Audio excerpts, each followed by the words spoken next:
(12월 23일) 월요일 마지막 색연필.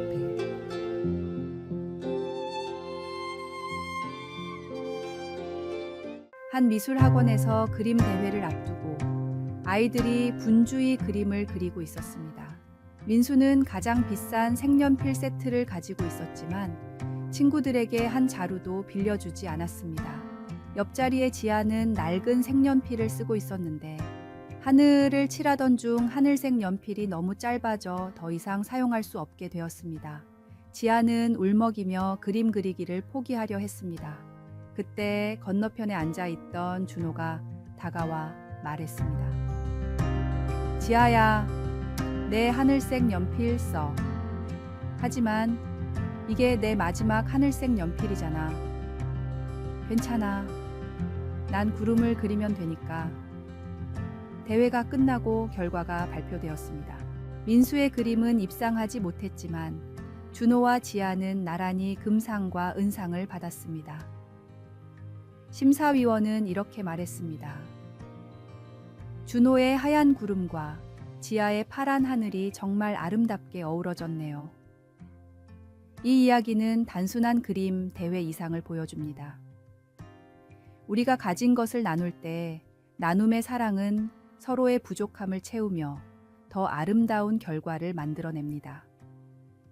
마지막 한 자루를 내어주는 작은 사랑이야말로 가장 큰 걸작을 만드는 시작이 됩니다. 오늘의 말씀. 주라. 그리하면 너희에게 줄 것이니 곧 후이 되어 누르고 흔들어 넘치도록 하여 너희에게 안겨주리라. 너희가 헤아리는 그 헤아림으로 너희도 헤아림을 도로 받을 것이니라. 오늘의 만나. 하나님의 사랑은 부족한 자를 채우며 나눔을 통해 더 큰 아름다움을 이루십니다. 가진 것을 나누는 작은 마음이야말로 주님께서 기뻐하시는 진정한 사랑의 표현입니다.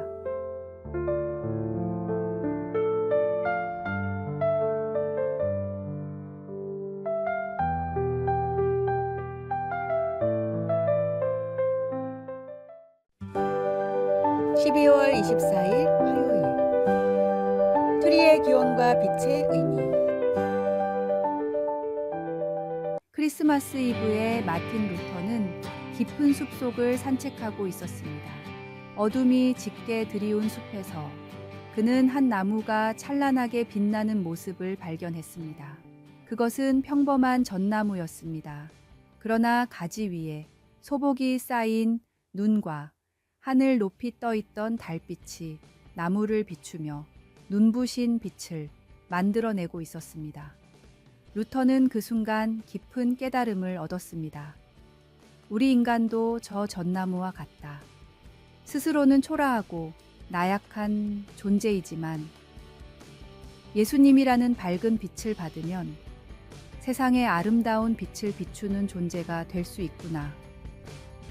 루터는 이 가르침을 사람들에게 전하기 위해 자신의 거실에 전나무를 가져다 놓았습니다. 나무를 장식해 빛을 내게 한 후 찾아오는 사람들에게 이 깨달음을 전했습니다. 이것이 지금의 크리스마스 트리의 기원이라고 전해집니다. 우리는 스스로의 힘으로는 아무리 위대한 일을 해도 허무함으로 끝날 수밖에 없는 존재입니다. 하지만 예수님의 빛을 받으면 우리의 삶은 세상을 밝히는 빛으로 변화될 수 있습니다. 크리스마스는 단순히 장식을 즐기는 날이 아닙니다. 이 땅에 빛으로 오신 예수님을 생각하고 그 빛을 따라 살아가는 삶을 다짐하는 시간이 되어야 합니다. 빛으로 오신 예수님을 따라 세상의 빛을 비추는 삶을 꿈꾸는 아름다운 크리스마스가 되시길 바랍니다. 오늘의 말씀. 예수께서 또 말씀하여 이르시되 나는 세상의 빛이니 나를 따르는 자는 어둠에 다니지 아니하고 생명의 빛을 얻으리라. 오늘의 만나. 우리는 스스로의 힘으로는 빛을 낼 수 없는 초라한 존재지만 예수님의 빛을 받을 때 세상의 희망과 사랑을 전하는 빛의 통로가 될 수 있습니다.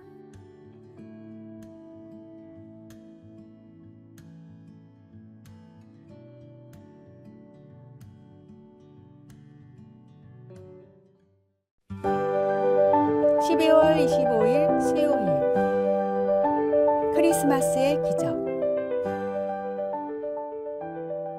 7600 톤급의 메러디스 빅토리호 선장 레너드 라루는 피란민 1만 4천여 명을 태우기 위해 무기와 물자를 과감히 버렸습니다. 배의 수용 정원에 230배에 달하는 사람들이 탑승했지만 단 한 명의 사망자도 없이 안전히 거제도에 도착했습니다. 더욱 놀라운 것은 여정 중 5명의 새 생명이 태어났다는 사실입니다. 생명을 향한 희생이 만들어낸 크리스마스의 기적이었습니다. 이 이야기는 우리에게 중요한 진리를 일깨 웁니다. 어떤 명분과 희생도 생명을 구하는 일보다 우선시될 수 없습니다. 우리를 구원하시기 위해 가장 높고 귀하신 예수님께서 가장 낮고 천한 곳에 가장 연약한 모습으로 이 땅에 오셨습니다. 성탄은 바로 그 사랑과 희생을 기억하는 날입니다. 우리에게 생명을 주신 하나님의 사랑을 감사히 누리십시오. 그리고 그 생명을 이웃과 나누십시오. 우리를 통해 또 다른 크리스마스의 기적이 나타나는 복된 성탄절이 되기를 축복합니다. 오늘의 말씀.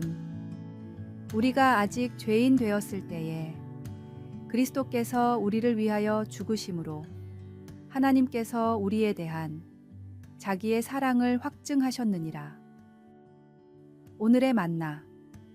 생명을 위한 희생은 가장 위대한 사랑의 표현입니다. 예수님께서 우리를 위해 이 땅에 오신 것은 생명을 주고 풍성하게 하시기 위함입니다. 그 생명을 감사히 누리고 이웃과 나누는 삶으로 크리스마스의 기적을 이어가십시오.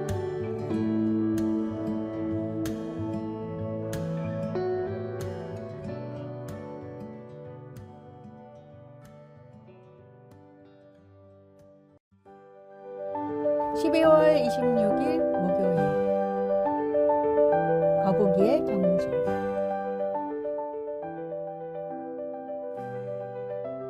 한 육상 지도자는 매년 새로운 선수를 선발할 때 독특한 시험을 냈습니다. 400m 트랙을 가능한 한 천천히 달리되 중간에 멈추거나 걸어서는 안 된다는 규칙이었습니다. 이 시험은 대부분의 선수들에게 이상하게 보였습니다. 왜 빨리 달리지 않고 천천히 달려야 하나요? 어떤 선수들은 속도를 참지 못하고 빨리 달렸고 어떤 선수들은 지루해서 걷기 시작했습니다. 그런데 한 소녀는 거북이처럼 느리지만 일정한 속도로 달렸습니다. 다른 선수들이 웃고 놀려도 개의치 않고 끝까지 자신의 페이스를 유지했습니다. 지도자는 그 소년을 선발하며 말했습니다. 빠르게 달리는 것은 누구나 할 수 있지만 자신의 페이스를 끝까지 지키는 것은 아무나 하지 못합니다. 마라톤은 단순히 달리는 경기가 아니라 인내의 경주입니다. 그 소녀는 후에 올림픽 마라톤 메달리스트가 되었습니다. 이 이야기는 신앙의 경주를 떠올리게 합니다. 신앙은 단기간에 성과를 내는 경주가 아닙니다. 때로는 느리더라도 포기하지 않는 꾸준한 걸음이 중요합니다. 믿음의 길은 인내와 지속성으로 완성됩니다. 끝까지 자신의 걸음을 이어갈 때 우리는 결국 결승선에 도달할 것입니다. 오늘의 말씀. 이기기를 다투는 자마다 모든 일에 절제하나니 저희는 썩을 면류관을 얻고자 하되 우리는 썩지 아니할 것을 얻고자 하노라. 오늘의 만나. 신앙의 길은 한순간의 열정이 아니라 한 걸음씩 꾸준히 나아가는 인내의 여정입니다. 넘어질지라도 포기하지 않고 걸어갈 때 하나님은 우리를 결승선으로 이끄십니다.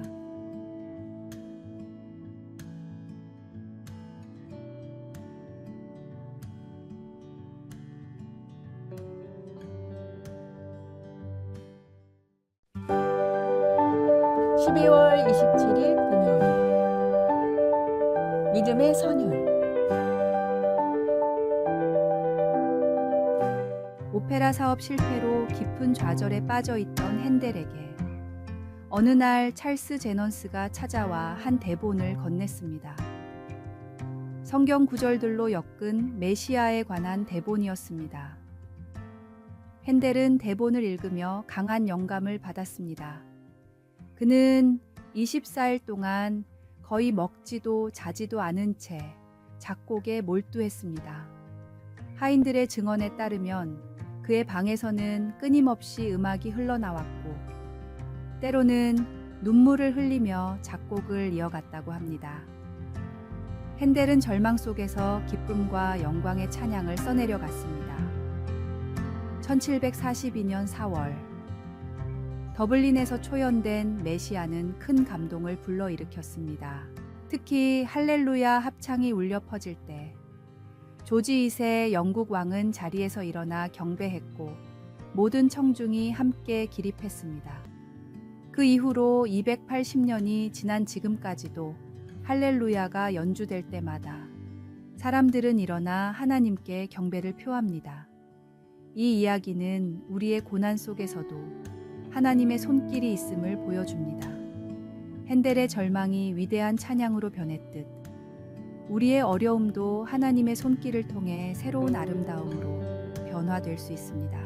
고난은 끝이 아니라 하나님의 놀라운 일을 준비하는 과정입니다. 오늘의 말씀. 우리가 알거니와 하나님을 사랑하는 자, 곧 그의 뜻대로 부르심을 입은 자들에게는 모든 것이 합력하여 선을 이루느니라. 오늘의 만나. 고난 속에서도 하나님은 쉬지 않으십니다.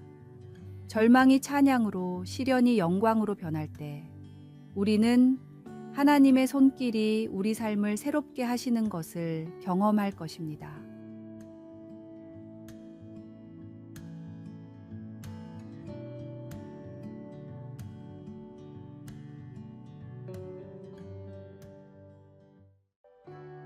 아래의 빨간색 글자 구독을 누르시어 더 많은 전도의 열매를 맺으시기를 기도합니다.